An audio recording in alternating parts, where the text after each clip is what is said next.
సకల జనుల సమ్మె దిమ్మ తిరిగిస్తేమి బంధు రాస్తారోక ముందు నడిపితేమి ఆంధ్రపాలకుల కళ్ళు తెరిపిస్తేమి ఆంధ్రపాలకుల కళ్ళు తెరిపిస్తేమి వచ్చిన తెలంగాణ ఇచ్చిందేమీ లేదు హామీలు ఇచ్చుడు తప్ప అమలు చేసుడు లేదు ఏ మంత్రిని అడిగిన త్వరలోనే అంటాడు ఏ మంత్రిని అడిగిన త్వరలోనే అంటాడు మేఘా పాలాయరో నా ఆర్టీసీ దగాకోరుల పాలనలో నా ఆర్టీసీ మేఘా పాలాయరో నా ఆర్టీసీ దగాకోరుల పాలనలో నా ఆర్టీసీ. అక్కడ మోడీ గారికి అదానీ అంబానీ మీద ఉన్న ప్రేమ, ఇక్కడ గత పాలకునికి మేఘా కృష్ణారెడ్డి మీద ఉన్న ప్రేమ వల్ల ప్రైవేట్ బస్సులు ఎలక్ట్రికల్ బస్సులు వచ్చాయి. మేము ఆ బస్సులకు వ్యతిరేకము. మాకు జెడ్ అనే అక్షరంతో ఉన్న వెహికల్స్ మాత్రమే ఆర్టీసీలోకి రావాలి.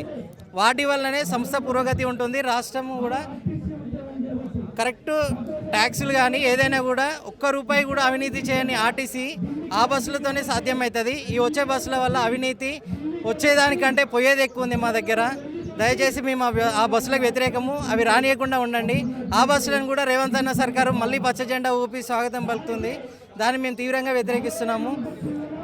ఇప్పుడు మేము సమ్మెలోకి దిగబోయడానికి కారణము 2024 ఫిబ్రవరిలో రేవంత్ అన్ననే చెప్పిండు 4 రోజులు కారం పొడేసుకొని తినూర్రి.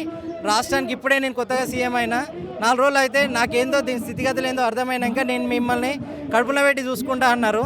ఇప్పుడు 25 మేలు అడుగుతున్నాము.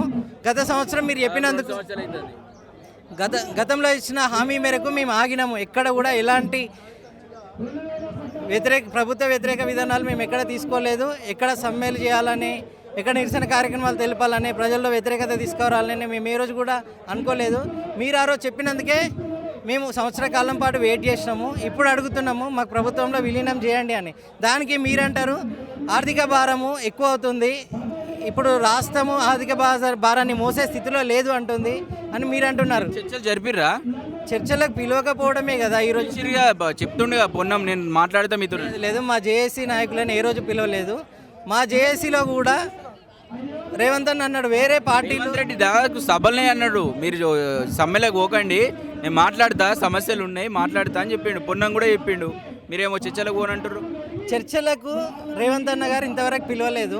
మిమ్మల్ని డైరెక్ట్ సభ మీదే చెప్పిండు కదా, పిలవలే అంటారు. సభ మీద చెప్పారు కానీ మా జేఏసీ వాళ్ళకి ఎటువంటి ఇన్ఫర్మేషన్ అయితే లేదు. పలానా టైంకి నేను అపాయింట్మెంట్ ఇస్తున్నా, చర్చలు జరుపుదాం రండి అని మాకు ఇప్పటివరకు అయితే రేవంత్ అన్న నుంచి ఎటువంటి పిలుపు రాలేదు.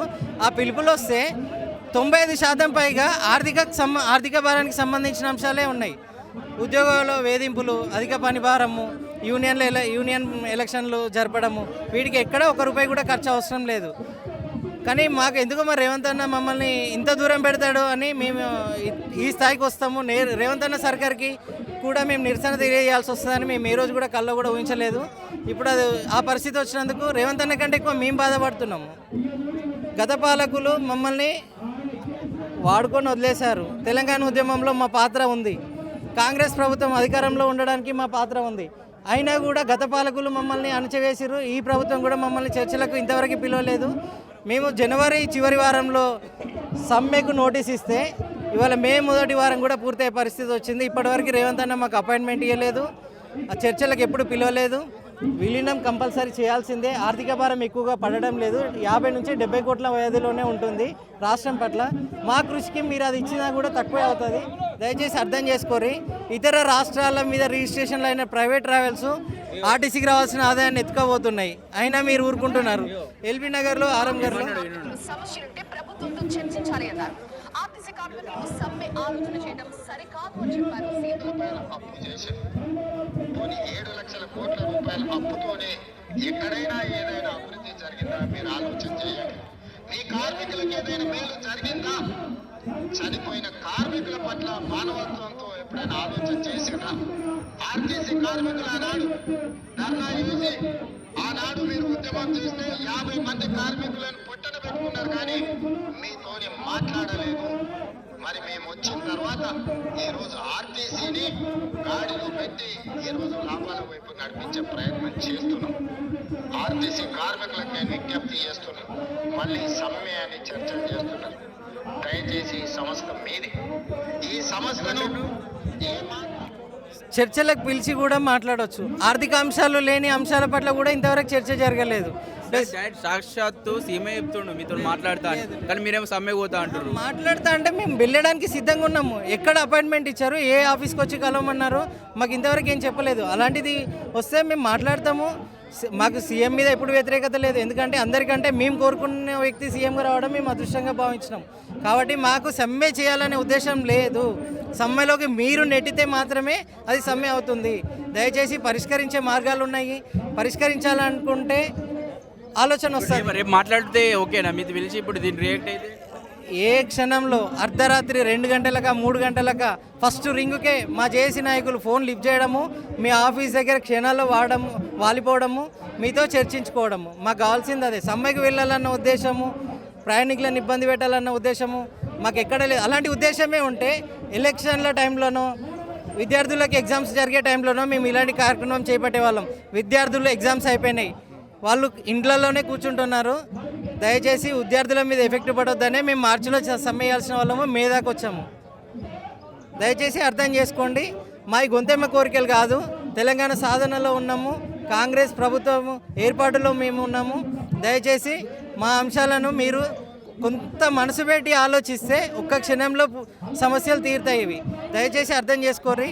డిపోలలో అధికారుల వేధింపులు తట్టుకోలేకపోతున్నాము. పాత బ్రీదర్ ఏ డిపో? మాది మియాపూర్ డిపో. డిఎం?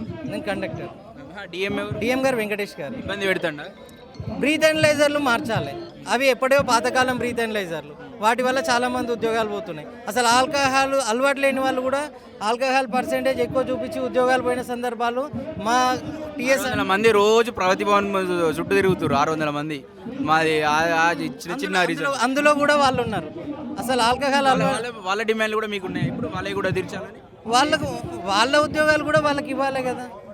ఉద్యోగం కోల్పోయారు అంటే వాళ్ళలో చాలామంది ట్వీట్ల ద్వారానో మెసేజ్ల ద్వారానో ఉద్యోగాలు పోయిన వాళ్ళే. ఎవరు కూడా ఆర్టీసీలో కావాలని తప్పు ఎక్కడా చేయరు. ఒక్క రూపాయి అవినీతి ఏ కండక్టర్ కూడా చేయడు. మీరు ఎన్ని గంటలు ఆలస్యమైనా, ఎంత ట్రాఫిక్ జామ్ అయినా, మాకు 8 గంటల శాలరీ ఇచ్చినా కూడా మేము ఆ గమ్యాన్ని వచ్చేసరికి 11 గంటలు పడుతున్నా కూడా మేము ఖచ్చితంగా 8 గంటల శాలరీ తీసుకొని 11 గంటల పని చేసుకొని వస్తున్నాం. అదే ఆసరగా చేసుకొని ఆ 11 గంటలను కాస్త 16 గంటలు కూడా మాతో చేపిస్తున్నారు. అంటే చేతి చేయి ఉంటే ఉండుర్రి అని మాట్లాడుతున్నట్టే కదా డిఎం. ఖచ్చితంగా అంటున్నారు అదే మాటను. ఇప్పుడు యూనియన్లు లేవు కాబట్టి అధికారులకి ఆ అవకాశం ఉంటుంది. యూనియన్లు ఉంటే వాళ్ళు రూట్ సర్వే చేస్తారు.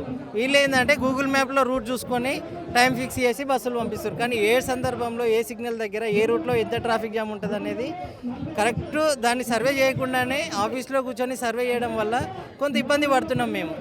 అది వాళ్ళకి దినదినంగా మేము ఇబ్బంది పడేసరికి అలవాటు అయిపోతుంది. ఇబ్బందులు కూడా మేము అలవాటు చేసుకునే పరిస్థితికి వచ్చింది.